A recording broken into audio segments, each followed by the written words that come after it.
broadcast is now starting. All attendees are in listen only.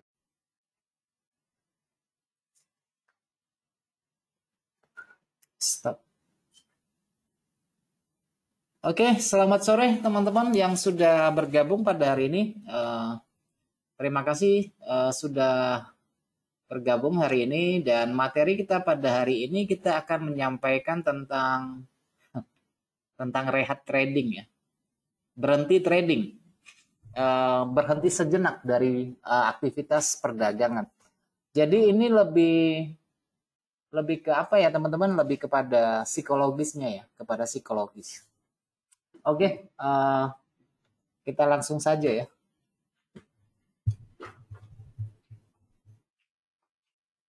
Oke, sebelumnya saya sampaikan terlebih dahulu disclaimer seperti biasa bahwa ini adalah bentuk komunikasi yang kita berikan dari HFM kepada teman-teman yang sudah bergabung pada kesempatan ini maupun yang akan datang, bahwa ini adalah salah satu bentuk yang pelayanan yang kita berikan supaya orang yang bergabung di dalam HFM bisa mendapatkan wawasan penyampaian informasi tentang teknikal, fundamental, psikologi, dan segala tetek bengek yang menyangkut perdagangan.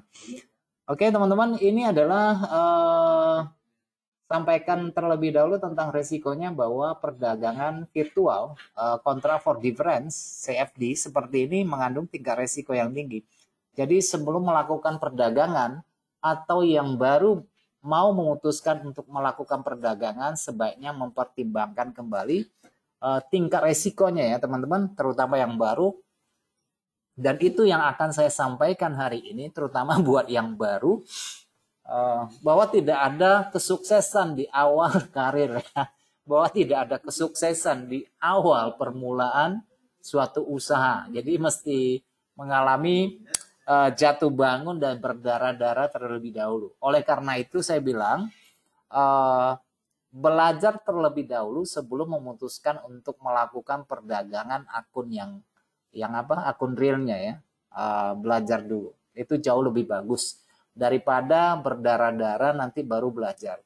Daripada sudah habis berpuluh juta baru mau belajar. Oke, jadi kita memberikan kesempatan teman-teman untuk berlatih di dalam akun transaksi, baik demo maupun menggunakan akun Sen, untuk mulai belajar melangkah di dunia perdagangan virtual. Oke, itu mukadimahnya. Baik teman-teman, nanti ini karena internet saya juga kurang bagus hari ini, apabila ada gangguan nanti saya tolong diinformasikan ya, supaya materinya bisa saya sampaikan dengan sebaiknya dan bisa berlangsung dengan lancar. Baik, Anda bersama saya Adi Pangestu, analis dari HFM, akan mencoba menyampaikan materi ini dan masukan ini. Kiranya ini berkenan buat teman-teman dan bisa menjadi satu perbandingan, dan kalau itu penting, itu dipikirkan kembali ya. Oke, direnungkan ya. Kalau ini penting direnungkan. Kalau nggak penting dibuang aja. Oke. Nah, ini gambar apa ini?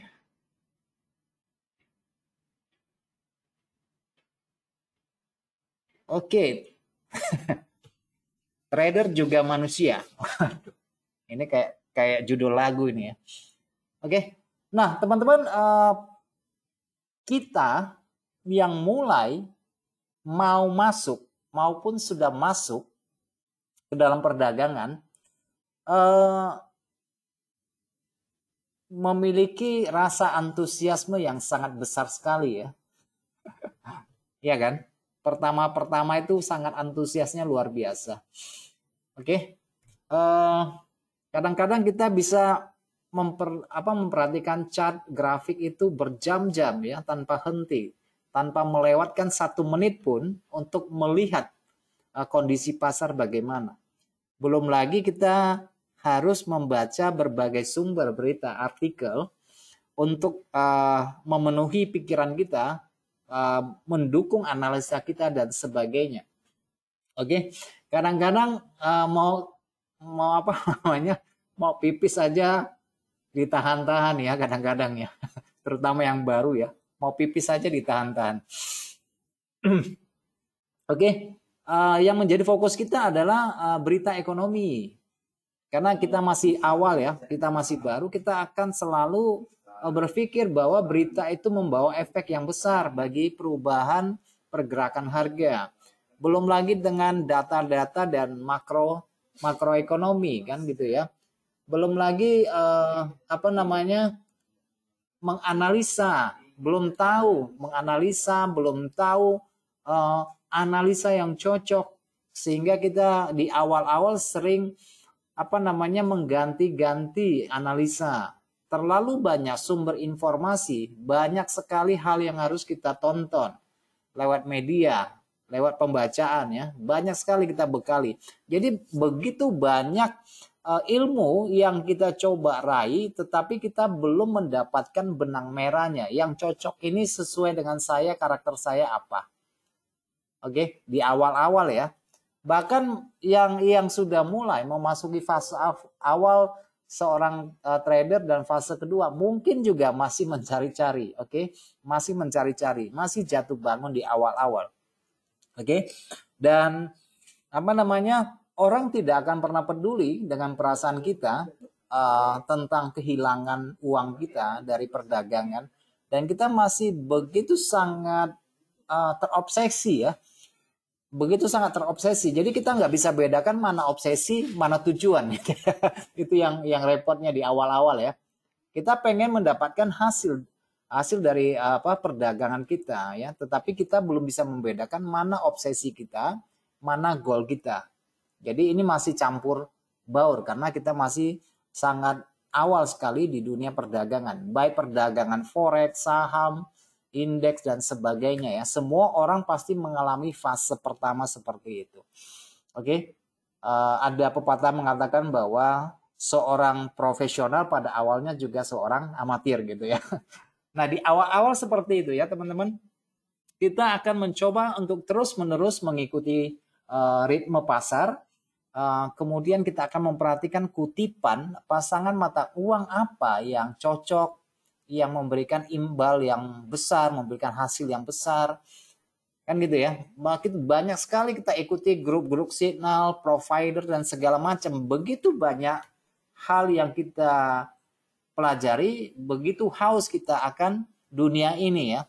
Meskipun banyak sekali distorsi yang kita dapatkan dari itu ya di awal-awal biasanya.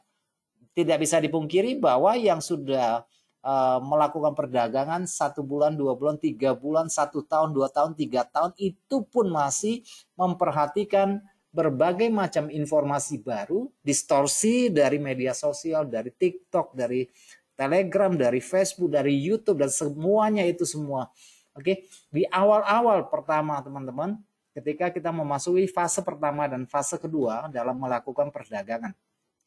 Dan menurut saya itu adalah hal yang wajar sih ya. Kita berusaha untuk mengikuti privat, mengikuti edukasi dari A sampai B. Tetapi pada intinya teman-teman, bahwa semua yang kita alami, semua yang kita jalankan, yang tidak kita perhatikan di awal adalah tentang mindset kita di awal di dalam memasuki dunia ini ya, mindset ya. Kadang-kadang kita lupa tujuan kita melakukan perdagangan di awal apa sih. Sebelum saya memutuskan untuk masuk ke pasar ini, buat apa sih tujuanku. Nah, di dalam perjalanan itu tujuan ini kadang-kadang menjadi sesuatu yang bias, kelupaan gitu ya. Kita digerakkan oleh obsesi kita ya untuk selalu bisa memiliki performa yang baik, mendapatkan keuntungan yang baik. Tetapi yang kita alami adalah liku perjalanan yang berdarah-darah ya. Kadang-kadang dapat banyak, kadang-kadang hilang banyak. Kita masih dipengaruhi oleh emosi, keserakahan, FOMO dan sebagainya. Nah, itulah dinamika di awal. Oke? Dinamika di awal. Baik, teman-teman. Apalagi kalau orang gitu ya. Karena yang namanya trader itu memiliki beberapa tipikal yang berbeda ya. Kalau teman-teman yang memiliki model-model sanguin, cara tradingnya beda. Yang modelnya kolerik itu cara tradingnya beda ya kan. Yang sentimental cara tradingnya tuh beda. Yang introvert cara tradingnya beda-beda. Karena karakter itu berbeda-beda dan karakter itu akan menentukan kebiasaan masing-masing itu dapat menjadi trader yang berhasil atau tidak. Itu dari faktor karakternya ya, belum lagi dari dari psikologisnya ya gitu ya. Oke, teman-teman. Nah, setiap orang mengalami kegilaan di awal. Oke, tidurnya nggak bener, jam berapa nggak tahu ya kan, makannya tidak teratur ya kan, bangunnya pagi bisa liatin monitor sampai 8 jam, 12 jam, 20 jam itu dilakoni di awal. Nah itu karena faktor kehausan kita untuk mengetahui barang ini ya, untuk mengetahui ini seperti apa sih mekanisme kerjanya. Kok bisa begitu? Kita juga bertanya-tanya, siapa sih yang menggerakkan pasar? Kenapa harga bisa naik? Kenapa harga bisa turun? Kok sudah naik sampai di sini nggak melanjutkan perjalanan? Kenapa harus turun kembali dan sebagainya? Oke. Nah, kadang-kadang kita suka di awal-awal kita akan mengikuti beberapa orang, membaca buku beberapa orang, belajar cara dia analisa bagaimana. Tetapi itu hanya cara analisa. Untuk soal manajemen risiko, manajemen keuangan itu masih di nomor kesekian. Kita lebih tertarik kepada teknikalnya ya, teknis cara tradingnya bagaimana. Kita masih terfokus di sana, bukan pada mindset kita di awal. Kamu trading buat apa sih? Apa yang kamu inginkan di dalam trading sih? Goalmu apa? Nah itu 3 hal itu kita lupakan ya. Padahal itu sesuatu yang harus kita mulai di awal, yaitu mindset ya. Ada 3M biasanya kan. Mindset, kemudian metode, kemudian money. Jadi ada 3 biasanya kan. Mindset dulu. Oke, gak usah cerita tentang teknikal ABC-nya, mindset-nya dulu. Kamu trading buat apa? Oleh karena itu sebelum melakukan aktivitas perdagangan, saran saya sih untuk belajar terlebih dahulu ABCD-nya dulu ya. Oke. Nanti pada akhirnya kita akan bisa memutuskan yang sendiri. Nah, dalam petualangan yang kita lakukan sebagai pedagang baru atau pedagang yang sudah menekuni 1, 2, 3 tahun, kadang-kadang kita belum menemukan jati diri kita. Kita belum menemukan strategi kita yang tepat apa. Kita belum menemukan kebiasaan yang bagus bagaimana. Artinya kita belum memiliki satu clue yang bagus dalam melakukan trading seperti apa. Oke, antara sistemnya yang benar atau pasarnya yang berubah atau kita yang mengalami inkonsistensi dalam melakukan trading plan kita. Jam trading yang tidak teratur ya kan, sesi trading yang berganti-ganti, kemudian pasangan mata uang yang berganti-ganti. Itu biasanya akan membuyarkan semua konsentrasi kita. Oke. Baik teman-teman, kalau kita lihat ke dalam kita nonton YouTube, kita membaca, ada begitu banyak sistem perdagangan yang tersedia ya. Ada ribuan sistem dan strategi yang tersedia. Terserah kamu mau ngikuti yang mana. Oke, tetapi hemat saya bahwa kita harus mempelajari basicnya dulu. Oke, harus mempelajari basic teknikalnya dulu. Harus mempelajari fundamentalnya seperti apa. Harus mempelajari sentimennya seperti apa. Oke, meskipun kebanyakan orang Indonesia itu lebih cenderung kepada teknikal ya, lebih cenderung ya, kebanyakan ya, tidak semua, kebanyakan kepada teknikalnya. Kalau sentimen nggak terlalu, kalau fundamental juga nggak terlalu. Kalau fundamental hanya fokus pada berita fundamental, bukan fundamentalnya ya, hanya rilis data dan sebagainya. Lebih banyak kepada teknikalnya. Nah teman-teman, ini adalah kegilaan awal. Di awal saya juga mengalami hal yang sama ya. Di awal-awal saya trading di tahun 90-an juga seperti itu. Oke, apalagi waktu zaman dulu informasi yang mau kita dapatkan itu sangat langka gitu ya. Kita mau beli buku, nggak tahu mau beli buku apa. Yang penting serba buta semuanya ya. Serba apa? Serba nggak jelas. Informasi yang tersedia sangat terbatas. Oke. Nah, kalau sekarang mungkin lebih terbuka ya. Kalian bisa mengikuti komunitas ABC, kamu bisa mendapatkan perbandingan apa namanya beberapa layanan yang diberikan oleh broker. Kalian bisa mendapatkan pelajaran informasi secara gratis, hanya tinggal kita bagaimana menyaringnya, itu saja sih. Kalau sekarang sudah serba enak ya teman-teman, tidak seperti zaman-zaman kami dulu, itu sangat berat sekali kalau mau belajar forex. Jadi memang harus ulet. Oke teman-teman, sebagaimana kita ketahui bahwa orang kadang-kadang memiliki persepsi yang salah kalau trading forex itu adalah cara untuk mendapatkan kekayaan. Tetapi ya, saya perlu menyatakan bahwa trading forex adalah cara cepat untuk menjadi miskin. Oke. Kalau trading forex kalau pengen cepat kaya itu bukan tempat yang cocok sih menurut saya. Oke, tetapi kalau menuju proses itu, menuju proses kaya, saya setuju. Karena kemahiran dalam membaca pasar, pengetahuan ini adalah sebuah keterampilan yang akan berguna sampai kapanpun. Oke, selalu saya ingatkan bahwa teman-teman, perdagangan virtual itu adalah bisnis psikologi. Oke, bisnis probabilitas itu yang selalu saya ulang-ulang. Dan yang paling utama adalah risiko. Oleh karena itu, sebelum mengambil satu keputusan, risiko yang terlebih dahulu dipertimbangkan, bukan yang lain. Oke, kalau nggak ada setupmu, jangan masuk pasar. Oke, kalau harganya sideways, nggak usah masuk pasar. Lebih bagus kamu kehilangan kesempatan daripada kehilangan uangmu. Ya kan? Kalau memang nggak setup, tarik diri, nggak usah trading. Rehat dulu, sehari 2 hari. Kalau memang nggak ada, daripada kita masuk ke dalam pasar, posisi dan uang kita diombang-ambingkan tanpa kejelasan. Karena yang namanya trading 80% adalah menunggu. Oke, 80% itu menunggu kesempatan. Kalau setupnya ada, baru masuk. Kalau nggak ada, nggak usah masuk. Oke, kalau nggak ada kesempatan, jangan masuk. Karena kita menunggu kesempatan. Menunggu setup yang sesuai dengan sistem trading yang kita pegang. Apakah teman-teman menggunakan sistem price action, menggunakan sistem supply dan demand, SNR, menggunakan indikator, menggunakan over balance trade, menggunakan overblow trade, dan sebagainya. Banyak sekali sistem yang bisa kita gunakan. Tetapi kalau memang tidak ada setupnya, jangan masuk. Oke, karena kita kalau kondisi di awal, apalagi pasarnya sepi, likuiditas yang tersedia itu kurang, kita akan tergoda di awal-awal untuk masuk pasar.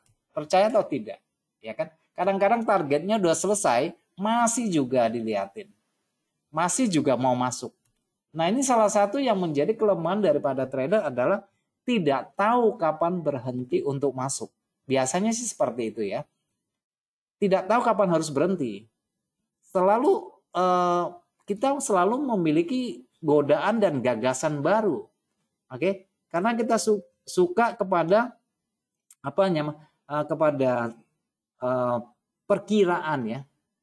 Kita lebih suka memperkirakan kalau begini jadinya begini, kalau naik kemana, kalau turun kemana. Itu yang selalu menjadi obsesi kita. Kita padahal tujuannya udah dapat ya, targetnya udah dapat. Kalau sudah dapat targetnya seharusnya sudah selesai dong, gitu ya. Jangan berlama-lama di pasar kan, tutup aja kan. Kita rehat dulu, nggak usah kita dikendalikan sama pergerakan candle, karena semakin banyak kita melihat grafik, maka kita akan selalu banyak berekspektasi. Semakin banyak asumsi yang dihasilkan karena daripada penglihatan kita, visual yang kita lihat, memberikan beberapa informasi, akhirnya kita tergoda. Padahal mungkin target hariannya sudah sampai, target mingguannya sudah selesai. Harusnya sudah selesai. Nah, itulah namanya goal. Itulah tujuan dari perdagangan. Jadi kalau memang target hariannya, mingguannya sudah selesai, stop lah. Oke. Dan apabila misalkan kalian melakukan kekeliruan dalam memasuki pasar sekali, 2 kali, 3 kali itu sudah rugi, maka berhentilah. Nggak usah trading dulu. Kamu tenangkan pikiranmu dulu, relax dulu ya. Tunggu setupnya mendatang. Kalau kamu keliru, mungkin memang pasar berubah. Oke. Tetapi sebenarnya kalau kamu menjalankan sistemnya, itu bukan kesalahanmu. Karena sistem yang kamu pegang itu yang kamu kerjakan gitu ya. Kalau memang terjadi kesalahan sekali, 2 kali, 3 kali, sudah tidak menguntungkan, stop dulu. Jangan emosi. Pasar tuh nggak bisa dilawan. Jangan emosi. Pasar nggak bisa kita perkirakan kalau memang setupnya kita nggak sesuai. Oke? Karena kadang-kadang pikiran kita itu bisa memanipulasi kita sendiri. Karena sering mengalami kerugian, kadang-kadang kita bisa masuk pasar, begitu masuk pasar akhirnya timbul keraguan dan nanti juga keluar dengan kerugian gitu ya. Nggak ada kepercayaan diri lagi karena saking banyak posisi-posisi yang salah. Nah, jika itu yang terjadi padamu, berhentilah sejenak. Pikir ulang, riset pikiran kita kembali, tarik napas dulu, belajar kembali. Oke teman-teman, karena sangat disayangkan kalau uang kita lempar ke pasar tanpa kita tahu pengembaliannya berapa, kerugiannya berapa. Itu nanti jadi kerjaan yang konyol. Oke teman-teman. Gimana ya? Karena kalau asumsi yang terus-menerus, analisa kita menganalisa pasar itu membutuhkan konsentrasi yang besar, menyedot pikiran kita, perhatian kita, ya gitu ya. Nah ini akhirnya ya yang ada itu pikiran kita tidak menjadi jernih, gitu ya. Karena terlalu banyak informasi yang kita baca misalnya. Kita dipengaruhi oleh kanan dan kiri. Artinya kita tidak memiliki pemikiran yang jernih apa yang harus kita lakukan. Oke, dan menciptakan keraguan. Kalau hal itu terjadi, berhentilah dulu. Nggak usah paksa untuk trading. Pasar itu selalu ada. Oke, pasar itu selalu ada. Tiap hari ada. Iya kan? Tunggu aja, biarkan aja bergerak. Sampai kamu tenang, riset pikiranmu kembali. Oke, atur kembali sistemmu, riset kembali sistemmu. Begitu banyak informasi dari data perdagangan yang dahulu kamu bisa melakukan simulasi kembali sistemnya yang salah atau pasarnya yang berubah. Oke, kalau hal itu terjadi secara negatif ya. Kalau itu yang terjadi adalah kerugian demi kerugian. Tetapi kalau keuntungan demi keuntungan, itu kamu juga harus berhenti kalau targetmu sudah selesai. Oke. Kalau targetmu sudah selesai, sudah berhenti. Pasar itu akan ada. Oke, nggak mungkin kita rangkul semua itu harga harian itu. Nggak mungkin kita untung terus-menerus. Karena semakin banyak kita masuk pasar, maka kita akan menempatkan resiko yang semakin intens, semakin banyak. Gitulah. Oke, ini hanya sebuah masukan ya teman-teman. Seperti saya bilang bahwa ini bukan tentang teknikal yang saya bahas di dalam sesi ini. Ini hanya menyangkut bagaimana pengalaman kita mengajarkan kita untuk lebih berbijaksana. Di awal-awal kenal trading bagaimana. Berapa banyak uang yang sudah kita habiskan. Tetapi tidak ada kemajuan. Nah itu harus kita pikirkan kembali. Kenapa sih depo terus misalnya? Salahnya apa sih gitu ya? Salahnya metodenya, sistemnya, atau kitanya yang salah? Kalau kita yang salah, berarti kita harus riset lagi kembali kita. Berpikir ulang lagi. Oke teman-teman. Nah ada yang begini ya. Kemarin kan ada yang cerita gitu ya. Padahal targetnya sudah selesai. Oke, sudah selesai. Tapi dia masuk lagi ke dalam pasar karena jarinya gatal, suka klik kanan, klik kiri. Oke, nah ini sangat berbahaya ya. Ini juga sebuah kegilaan sih menurut saya sih ya. Sudah selesai ya sudah. Tetapi hal tersebut itu bisa dilakukan tanpa apa namanya, tanpa kesadaran ya, di luar kesadaran, tanpa ada maksud dan niat ya, bisa loh, bisa hal tersebut bisa terjadi. Kenapa? Karena kejahatan itu hadir karena ada kesempatan kadang-kadang. Sama juga karena kalau kita sering melihat chat, akhirnya lahir sebuah godaan untuk masuk pasar.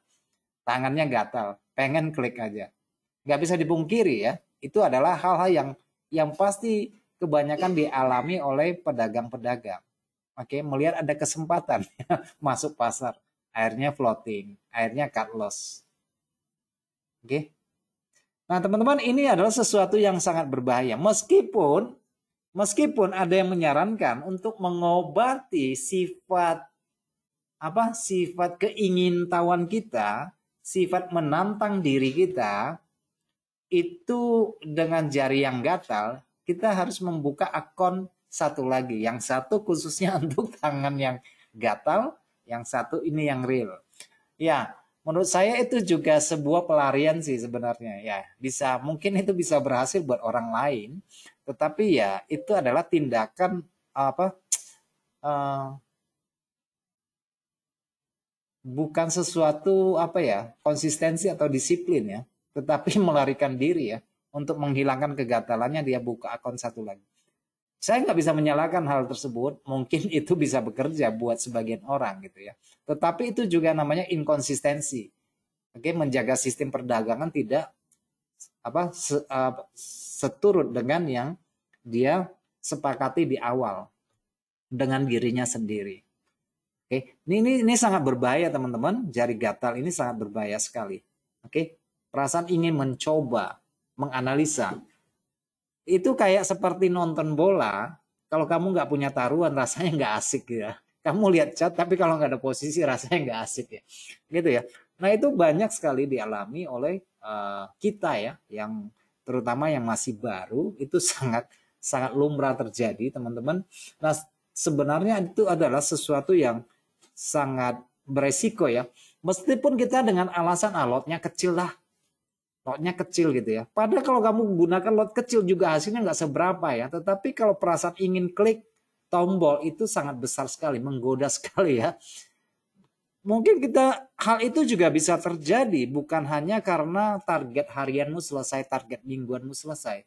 Tetapi hal itu terjadi juga karena dari pasangan mata uang atau komoditas yang kamu perdagangkan mengalami hari yang buruk, di mana likuiditas yang tersedia di pasar itu tidak ada.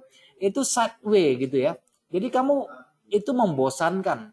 Menunggu itu membosankan. Padahal memang kerjanya trader itu yang menunggu kesempatan. Waktu sideways misalnya ya, kita memaksakan diri untuk masuk pasar.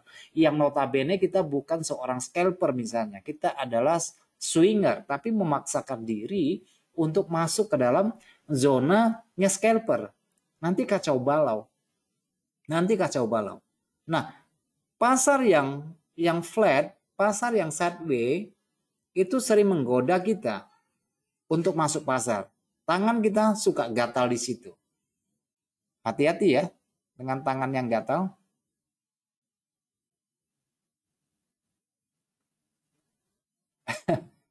Masalah saya kalau floating minus berani tambah posisi, sedangkan saat untung gimana? Tidak berani menambah posisi. Mas Eko, itu bukan masalahmu. Itu masalah kebanyakan orang.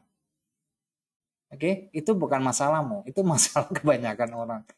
Jadi gini sih, karena karena mindset di awal yang keliru sih. Menurut saya sih karena begitu, karena lebih banyak distorsi yang kita dapat, atau lebih banyak kerugian yang kita dapat selama ini. Akhirnya kita dari keuntungan yang sedang berjalan, kita akhirnya takut rugi. Jadi keluar lebih awal dari seharusnya kita keluar. Nah, ketika posisi salah, justru berani menambah posisi itu juga karena kita nggak ikhlas rugi. Oke? Itu juga karena kita nggak ikhlas rugi ketika kita ada posisinya salah floating. Itu kita nggak ikhlas rugi. Dan di situ muncul suatu harapan Dengan menambah posisi, mungkin harga akan berbalik arah. Oke, mungkin harga berbalik arah. Nah, cuma saya mau ingatkan saja, saya sharingkan bahwa apabila kita memiliki satu posisi yang salah, jangan lagi ditambah yang kedua. Jangan ditambah lagi yang ketiga dan keempat. Kalau kita melakukannya, artinya kita posisi yang kita tambahkan dengan posisi rugi akan menjedot margin kita. Semakin cepat kita bangkrut jadinya. Semakin cepat margin yang ada di akun semakin cepat habis. Oke. Nah, ketika kita punya posisi yang benar, justru kebalikannya, malah nggak berani masuk pasar, padahal benar gitu kan. Kita nggak berani tambah posisi. Kita takut harga akan berbalik arah. Sehingga keuntungan yang kita dapat menjadi sedikit.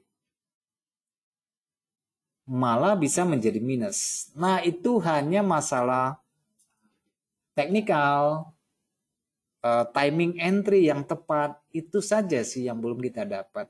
Menurut saya ya, timing entry itu harus tepat. Enggak. Yang penting memang kita sebenarnya kalau mengikuti tren itu kapan saja entry nggak masalah ya. Tetapi mencari timing entry yang tepat, resiko yang terbatas itu akan memberikan rasa kepuasan dan kepedean tersendiri. Oke teman-teman. Nah, kalau kita sudah salah tambah posisi, kita kacau balau jadinya. Berani rugi, nggak berani untung. Kamu berani rugi setiap ada posisi yang salah kamu tambah, berarti kamu berani rugi. Dan kamu takut untung, karena begitu untung kamu takut, begitu untung cepat keluar. Nah itu kan sesuatu yang salah ya, sesuatu yang salah. Nah itu bukan hanya dialami oleh kamu, ini permasalahan umum ya, permasalahan kejiwaan secara manusia secara umum, gitu ya. Itu harus dirubah mindsetnya. Saat kamu benar tambah posisi, tapi jangan kelebihan posisinya. Jangan memakai topi yang kebesaran dengan ukuran kepalamu. Jangan full margin, jangan overtrade, jangan overtrading, overload. Oke, kalau bisa lotnya stabil, kalau bisa nextnya itu posisi yang benar, lotnya dikurangi, jangan ditambahin gitu loh. Jangan ditambahin. Kalau kita tambahin lagi dengan posisi yang salah, ya sudah. Oke, itu bukan kamu saat itu ya, itu orang lain. Itu orang lain. Oke, itu bukan kamu ya. Kalau posisinya salah tambah, posisi salah tambah, itu bukan kamu. Oke, pasti orang lain itu ya. Pasti orang lain, bukan kamu itu. Oke, teman-teman, kita belajar dari semua kesalahan dan kita tidak mau jatuh pada kesalahan yang sama. Sekali, dua kali, tiga kali oke lah ya. Tapi kalau itu berlanjut terus menerus, berarti masalahnya itu bukan di sistem kamu. Masalahnya bukan di strategi kamu, tetapi lebih kepada kejiwaan kita, mentalitas kita ya. Karena memang kalau orang yang belum memiliki sistem perdagangan, belum memiliki rencana trading yang dia lakoni, kalau A harus A, B harus B, kalau salah ya salah, kalau benar ya benar. Nah itu akan selalu kita gamang kanan kiri. Oleh karena itu kita membutuhkan trading plan, teman-teman, adalah untuk menghilangkan emosi tersebut. Kamu bikin trading plan, SL berapa, TB berapa, kamu trading di pair apa misalnya, jam berapa kamu trading, kemudian sistem apa yang kamu gunakan, kalau salah harus bagaimana, plan A-nya bagaimana, plan B-nya bagaimana, itu sistem. Nah itu untuk menghilangkan gangguan emosi negatif.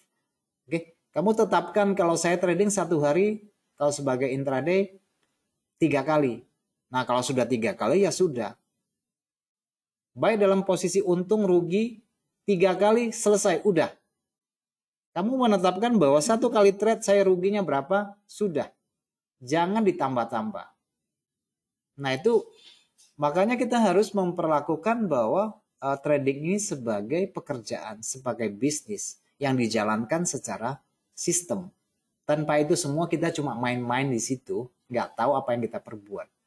Makanya kalau itu yang terjadi sama kita, tarik diri dulu kita ya. Jangan paksakan untuk melanjutkan aktivitas tersebut. Berhenti sebentar aja.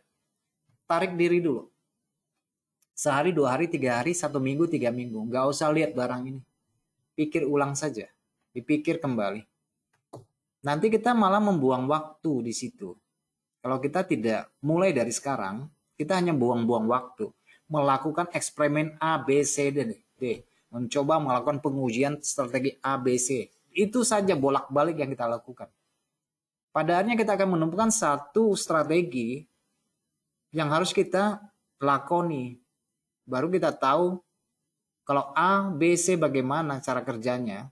Itu dilakoni terus-menerus baru kita tahu hasilnya seperti apa. Itu ya.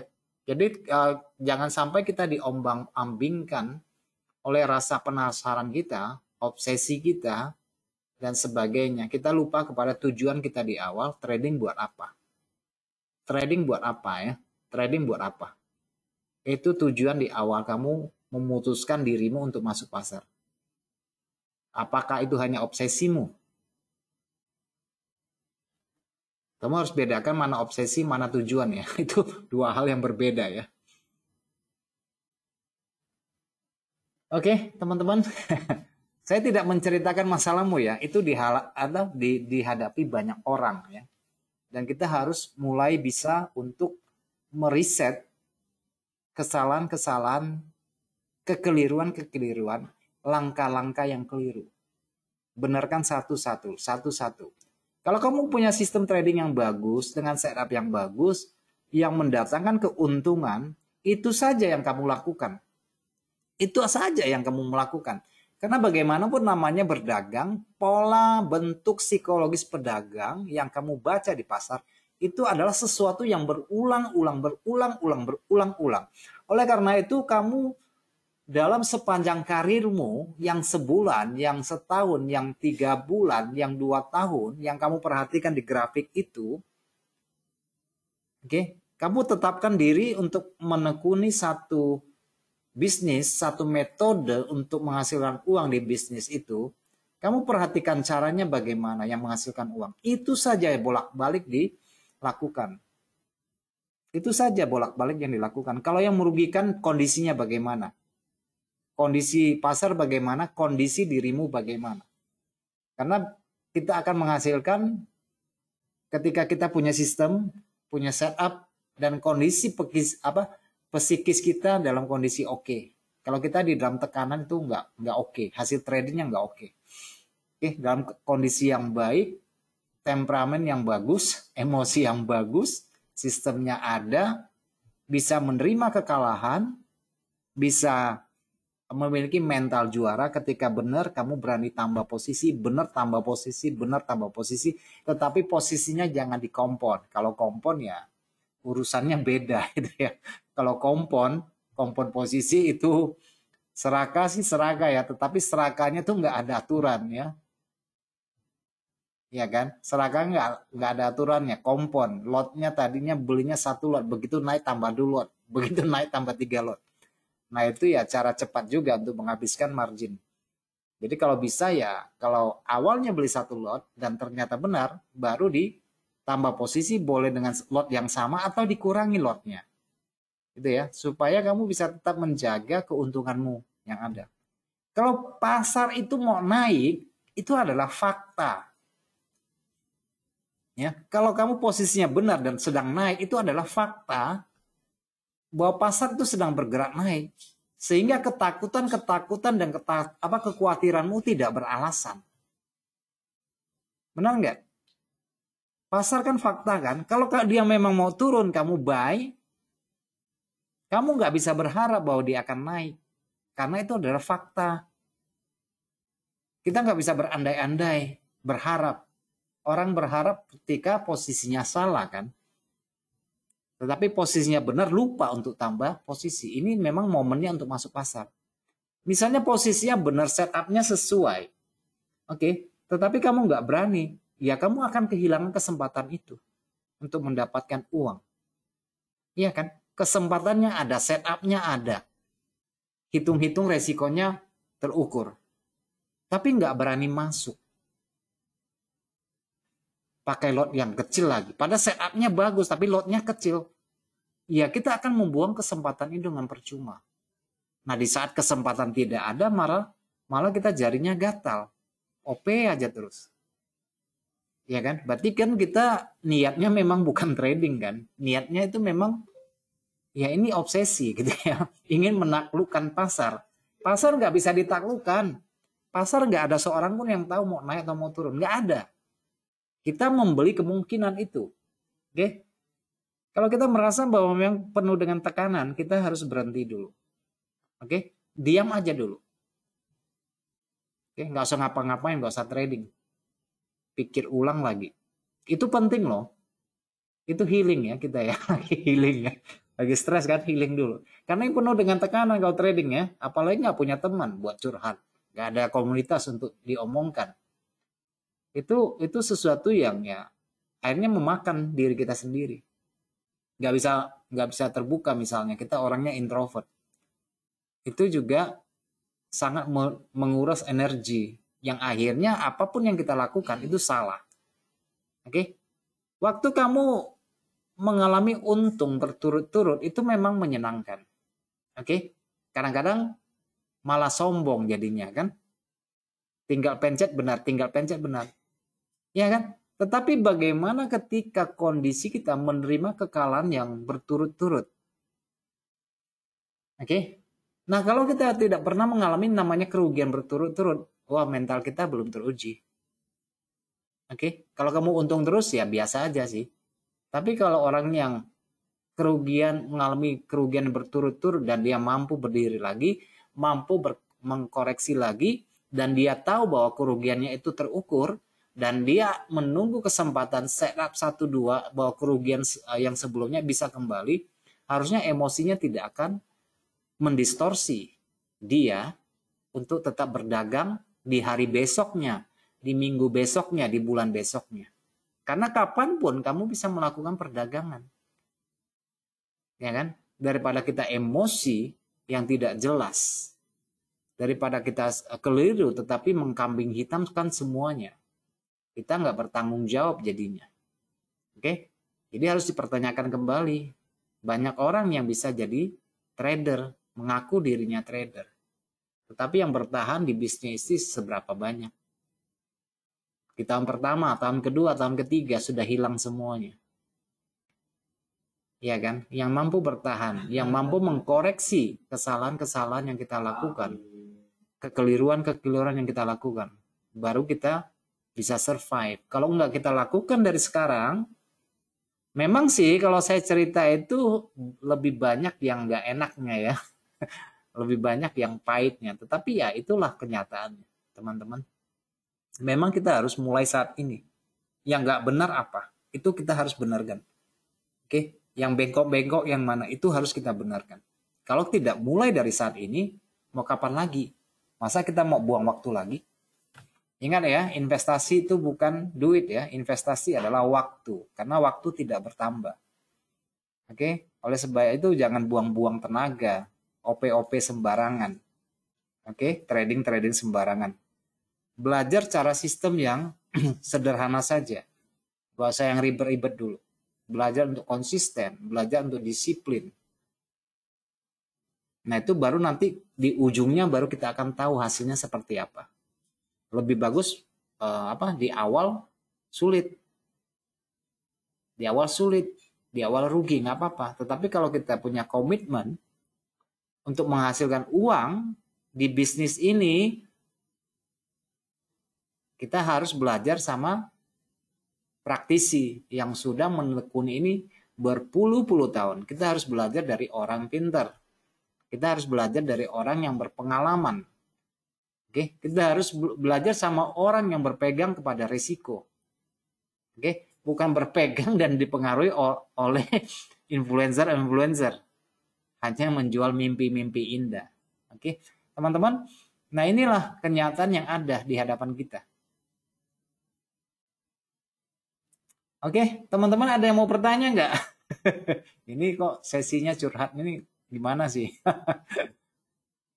Sesinya sesi curhat. Tapi ya apa yang saya sampaikan ini adalah yang pastinya kalian akan mengalami lah. Dan pastinya sudah mengalami lah ya.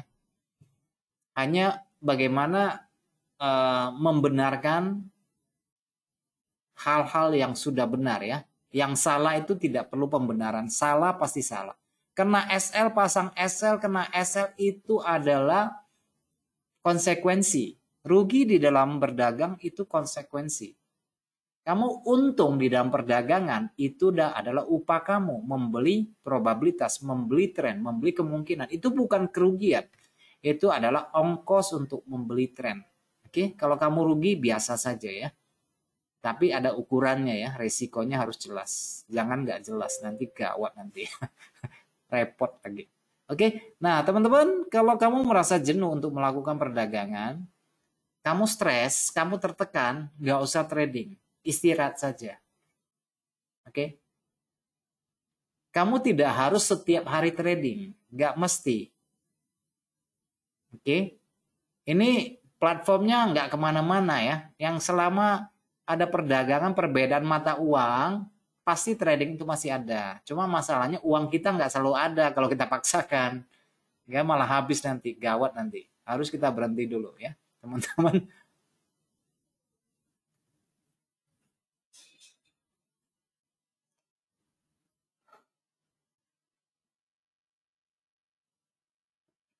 Waduh. Oke, itu kira-kira ya teman-teman yang ingin saya sampaikan hari ini dan bentar ya, bentar. Bentar.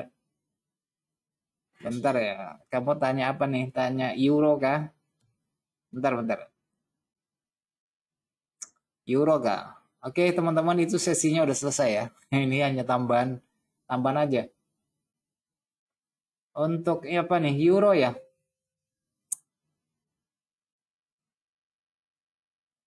Oke, sebentar ya.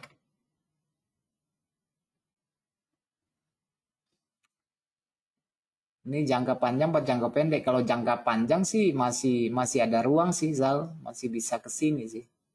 Karena dia bentuk polanya pola ABC di sini. Masih bentuk pola ABC ya dan biasnya tuh masih bias naik. Makanya dia bentuk rising wedge sih akan kedatang. Cuma ini memang agak sedikit kalau untuk intraday sih menurut saya sih sedikit tertahan sih di sini. Untuk ini euro di sini agak tertahan ya. Suruh dia ke mentor dia. Ini agak tertahan sedikit karena memang hari ini pun nggak ada katalis ya. Ini sudah 3 hari naik, ya harus 3 hari naik kemungkinan sih ada sedikit korektif lah ya. Sedikit banyak sih ada korektif ya. Ya polanya kemarin bagus untuk naik dan ini untuk volumenya sepertinya udah selesai. Tergantung daripada sesi Amerika. Kalau kita lihat ini tadi sih ada potensi jual ya, tapi ini hari Senin sih Selasa relatif sepi sih ya. Tapi kalau nanti di sesi Amerika nanti terjadi penurunan, berada di bawah DO, ada kemungkinan sih untuk turun kembali ke harga pembukaan mingguan di awal Senin sih. Saya pikir sih begitu ya. Lihat ada kemungkinan ke zona ini sih nanti. Ada kemungkinan ya. Tergantung sih di Amerika sih. Saya pikir sih lebih flat sih ya, lebih flat di awal ini. Mungkin pasar menunggukan berita pada besok sih. Hari ini ada berita apa coba? Apa berita hari ini? Kayaknya sih nggak ada ya.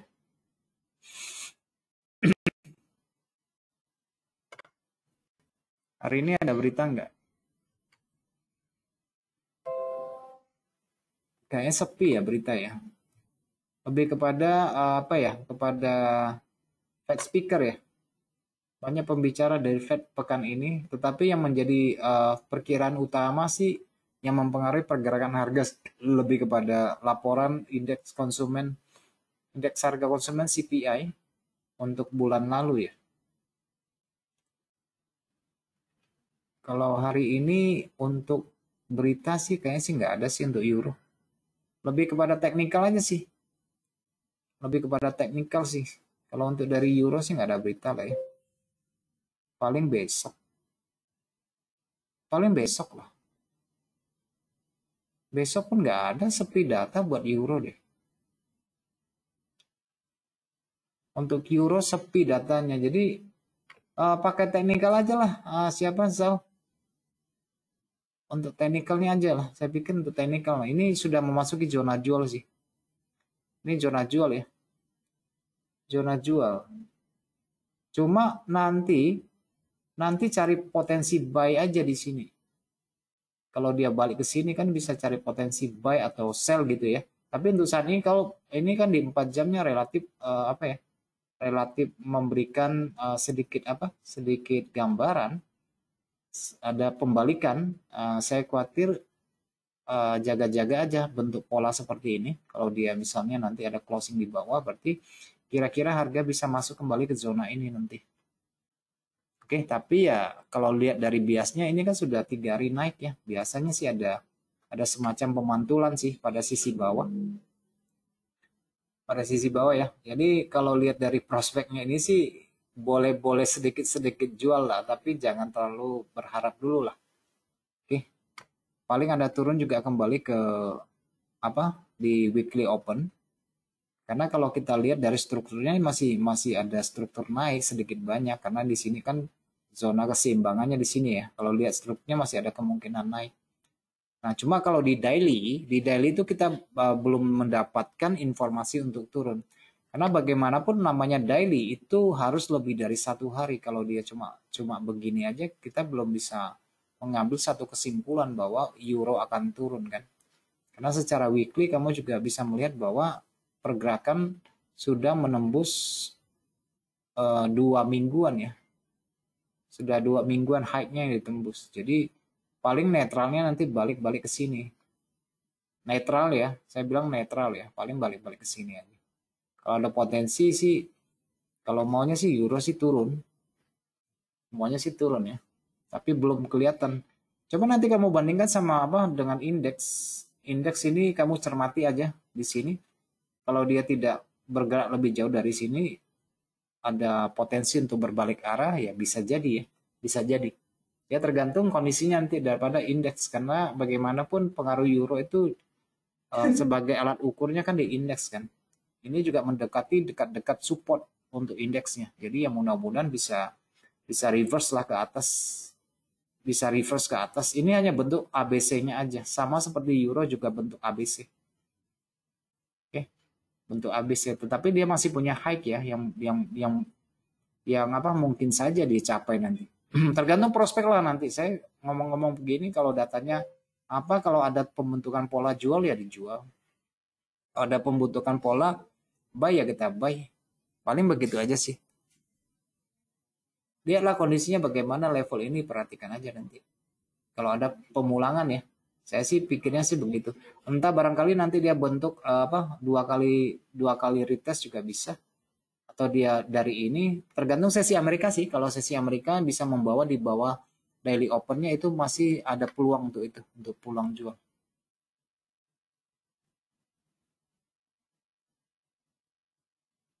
Kalau untuk emas ya, emas karena dia mau pergantian sesi sih ya, teman-teman, karena dia mau mendekati pergantian sesi masuk kepada market market Amerika nanti. Coba-coba lah ya, saya juga coba-coba sih soalnya nih, coba-coba ambil turun sih sebenarnya tadi. Saya coba-coba ambil turun aja ya, tapi bukan untuk di hold sih. Karena menurut aku katalisnya nggak ada hari ini. Kemudian pasar mungkin menunggu laporan CPI besok. Jadi nggak terlalu ada ekspektasi dia akan jebol ke atas sih ya. Saya nggak ada ekspektasi bahwa dia akan melewati zona penting ini sih. Untuk emas ya, kalau ada kesempatan jual ya cari jual lah. Kalau nggak ada ya nggak ada. Kalau untuk scalping sih boleh lah ya. Mungkin kalau nanti turunnya bisa balik ke 30 barangkali ya. Ke 30 masih mungkin. Ya kamu tahu lah saya cara tradingnya bagaimana. Biasanya saya lihat ke 30 menit. Kalau 30 menit ada pola seperti ini berarti lebih cenderung kemana biasanya ya? Saya kan begitu ya. Cuma di dalam sesi ini saya nggak boleh memberikan signal. Oke, kalau di dalam sesi ini saya nggak bisa memberikan signal, tetapi di dalam live boleh. Kalau di sini saya dilarang. Sorry ya bro. Ya sorry ya. Kalau di webinar ini saya nggak bisa ngomong ABC, suruh beli, suruh jual begini-begini nggak boleh. Tetapi di dalam live di platform yang lain boleh ya. Oke, terima kasih Tuan. Teman-teman, untuk yang sudah hadir pada kesempatan ini, kita akan berjumpa pada hari Kamis. Oke, kita akhiri sesi kita hari ini ya.